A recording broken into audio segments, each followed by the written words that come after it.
Bonjour à tous et bienvenue sur la chaîne. Je suis de retour après 3 jours de vacances.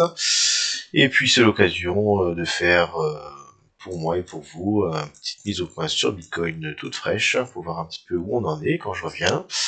Je prends la température, je regarde un petit peu si mon sentiment de marché dans les 24 heures qui viennent semble correct, et ensuite je pourrais commencer à trader en sécurité. Il faut jamais prendre des trades quand on revient d'un break, on peut se retrouver à contre-tendance, et là il faut être en phase avec le marché. Donc, Bitcoin en daily, ok. Bon ben voilà, notre range continue, top, bottom, top, bottom, top, bottom, top. Si je viens sur un petit peu plus précis, actuellement, on a une chose qui semble intéressante. Il y a quelques temps, j'avais en vue un range à peu près comme ça, horizontal. Voilà, c'était à peu près l'idée que j'avais. Ok, avec des déviations, réintégration. Et puis, en regardant ici, eh ben, en ce moment, je verrais bien, moi, un range par là. Regardez. Bottom, bottom, bottom, top. Voilà, ici, support résistance, tac, tac, tac, tac. Et ce que j'aime bien avec ça, c'est que quand on prend le one-to-one, contrôle, clic pour faire un copier-coller, on arrive pile poil sur notre top. Donc en fait, on peut voir ça d'une façon suivante. Un seul range, de haut en bas, avec un milieu qui est respecté, ou deux micro-ranges. Actuellement, ce qui est intéressant, c'est qu'on est dans le range du haut, ok, alors, et qu'on est en train de passer du temps. Sachant que les fois précédentes, c'était relativement court, voire très court. Ça, c'est plutôt cool. Deuxièmement, on peut estimer actuellement qu'on a une résistance assez évidente dans cette zone-là, hein, parce qu'on s'est fait rejeter 2 fois. Quand le prix fait de la consolidation sous résistance, c'est considéré comme bullish, ça veut dire qu'on a une pression acheteuse qui est en train d'absorber doucement les vendeurs avec l'espoir et la probabilité plus importante de casser la hausse. Et inversement, quand on a une consolidation sur support, eh ben, ça veut quand même dire qu'il y a peu d'acheteurs, que le support est éprouvé et qu'il y a une probabilité plus grande ensuite à la cassure baissière parce que, bah, à un moment donné, s'il n'y a plus assez d'acheteurs, on casse. Voilà. Alors c'est pas du 100%, vous voyez bien qu'ici on a consolidé sur support mais on est reparti. Mais voilà, structure du marché long terme toujours haussière, range après une structure haussière, c'est une probabilité à la cassure haussière, donc il faut quand même penser que ça devient de plus en plus probable, tant que surtout pour moi dans ce niveau-là, là, les typologiques, les 100 000 tiennent, c'est quand même assez important. Avant de venir sur du plus court terme sur Bitcoin, on va venir un petit peu sur quelques indicateurs que j'aime bien. Je regarde ma bourse US, mon US, la S&P.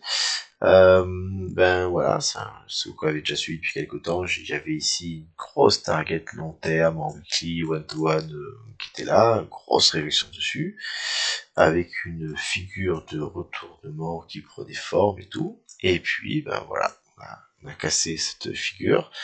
On est en train de faire un nouvel ATH sur la bourse, juste au moment de tout ce qui est histoire de trop, etc.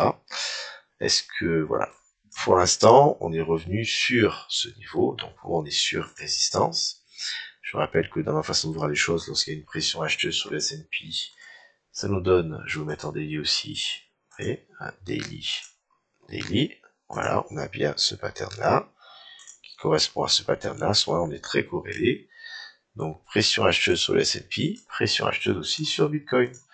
Et ici on avait une pression vendeuse, et ben on a eu une pression vendeuse.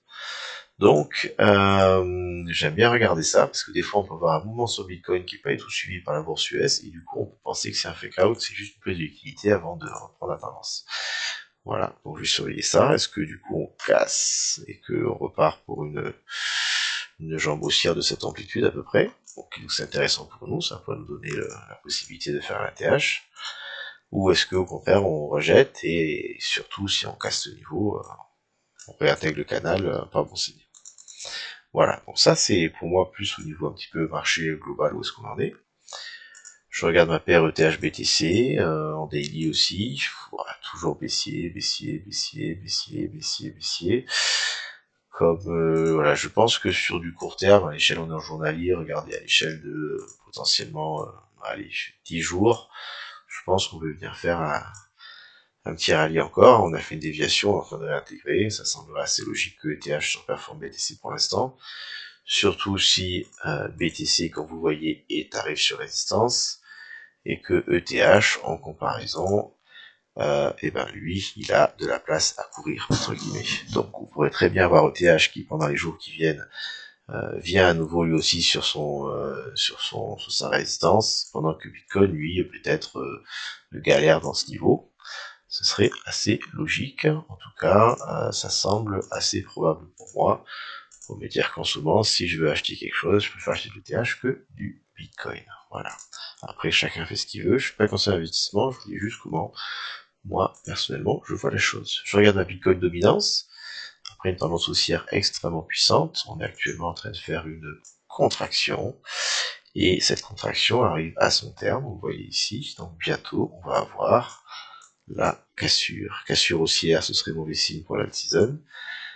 Cassure baissière, ça devient, je pense, de plus en plus probable, et ça serait un signe assez fort pour un déclenchement d'alt season, mais aussi peut-être malheureusement mécaniquement un signe que on pourra se rapprocher d'un top de marché et qu'il ne resterait plus que quelques semaines avant le possible gros retracement de la fin, mais là on est encore très très avancé. Pour l'instant, ce ne sont que des hypothèses.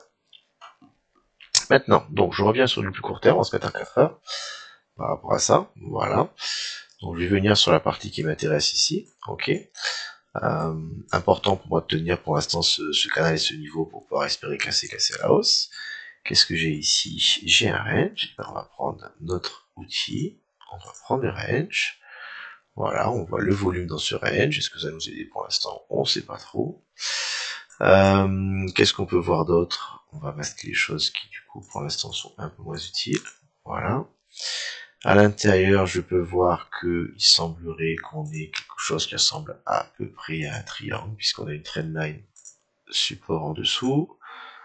Il semblerait qu'on compresse par le haut, c'est une possibilité. Et en tout cas, moi, ce qui m'intéresse, en tout cas pour l'instant, ce sont mes liquidités qui sont là, double top.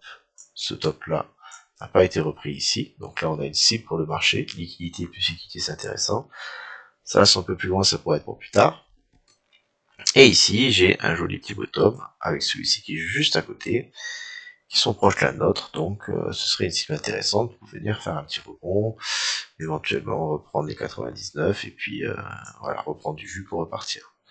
Est-ce qu'on va avoir une, les deux? Je ne sais pas. En tout cas, ce sont des niveaux que j'ai notés parce qu'ils m'intéressent. Pour du trade typique de déviation de l'intégration, on en a un qui est ici, regardez. On avait des liquidités qui étaient sur ce niveau. On passe dessous, on fait rien, et quand on réintègre, on a un long, stop loss ici, et target, et ben à peu près la target, voilà, très intéressant. Boum. Ici, à nouveau, on avait donc, voilà, ça avait quasiment pas été pris. On est venu encore une fois prendre le niveau qui existait, qui était là. Hop, on dévie, on réintègre, on peut ouvrir un long ici, on a une très bonne probabilité d'avoir une belle jambe haussière et encore plus si affinité. Ce trade là, je vous l'avais partagé, il était quand même très sympa et surtout ça faisait très très très longtemps que je l'attendais, ça faisait très très très longtemps que j'attendais depuis ici, voilà, depuis là, depuis qu'on était revenu sans prendre ce bottom, je l'attendais. Passons, donc on est là. Pour du court terme, moi, j'ai ces deux poches de liquidité m'intéressent. Celle-ci me semble moins probable qu'on vienne la chercher, sinon on commencerait à casser la structure, ce serait pas bon. Celle-là, ça m'en semble assez probable. On est quand même en tendance haussière, donc shorter c'est dangereux, donc on fait attention. On fait un take profit sur des niveaux assez évidents, assez rapidement, et puis après on peut laisser courir. Voilà, je suis pas fan de faire du long terme là où on est, c'est vraiment pas l'endroit pour moi. La seule chose qui pourrait ressembler à un trade long terme avec un plus gros potentiel, ce serait un truc assez moche. On viendrait, on a un précédent top ici, voilà, on va mettre en key level, on a eu un ici, voilà, il y a un pattern qui existe, c'est le triple top, où on viendrait faire ça, buter sur ce top-là, sans prendre les liquidités qui sont ici, et ensuite repartir avec une belle baisse. Voilà, puisque du coup on aurait une poussée très faible. Une dernière chance où on n'arrive pas à reprendre le top, donc signe de faiblesse, et derrière le marché a compris, le marché il sort, et puis ça passe. Voilà, donc rien n'est défini, à plein de scénarios possibles comme d'habitude. Qu'est-ce qui est le plus probable? Eh ben je vais regarder ça. Si on pète ce niveau et qu'on tient, pour moi, on serait quand même bon pour un nouvel ATH sur Bitcoin et une continuation. Voilà, un nouvel ATH et surtout une continuation. Si ici, on bloque, on galère, et ben je ferai la même chose, ça va être avoir du mal. Ici, par contre, on fait un truc assez moche, assez fort. Et ben alors là, j'ai peu d'espoir qu'on vienne buter la TH. Éventuellement, on va bien passer la tête. On va se faire écraser dessus. Et puis après, on risque de repartir dans la tendance pas jolie. Voilà, de manière assez simple, comment je pourrais voir les choses actuellement.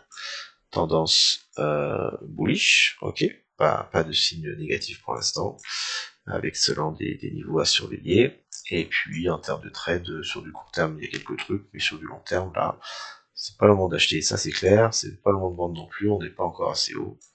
Il faut être patient. Voilà, bonne journée à tous, au revoir.